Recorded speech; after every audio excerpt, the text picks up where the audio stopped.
Andito tayo sa Ayala Triangle Gardens at bibilangin natin kung ilang cute na pusa ang makakasalubong natin today. So eto, naghahanap na nga ako ng matabang pusa dito sa Ayala Triangle Gardens. Oh, thank you Lord. Ang sarap ng hangin, fresh air, is much needed relaxation. Talagang lagi ako nag-i-enjoy pag nasa park ako. Isa sa mga favorite spot ko yung mga benches na yan kasi karaniwan pag magpupunta ako dito, maraming matabang pusa. Ay, ayun. May nakita na akong una. Cat. Ayala cat spotted. Hi! Oh, abulin natin. Eto na nga. This is our first cat spotted in Ayala Triangle.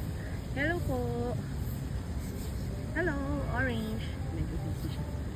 Busy siya. Hello. Hi. Hello.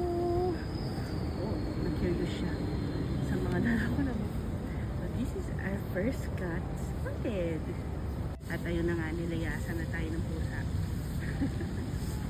First cat spotted. So, chat pa tayo.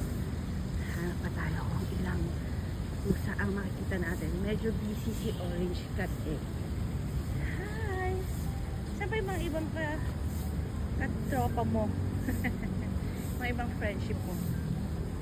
Teka lang, ayun yata. May nakita ako isang pusa. Hello. Ang taba. So, this is our second hi! Hello! Oops! Medyo maaraw. Ang gunto-gunto niya. Pati yung pusa. Second cat spotted.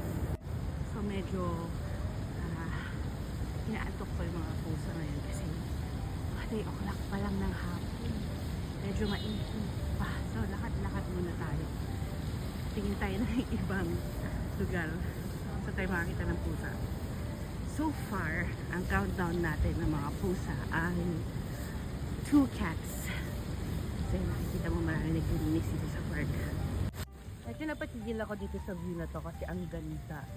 Para kang pupunta sa ibang dimension mo. And yun, napakaganda ng greenery dito. And sobrang daming mga tao. Pero, tuloy pa rin tayo sa quest natin na magbilang kung ilang pusa ang makakasalubong natin sa Ayala Triangle in 30 minutes.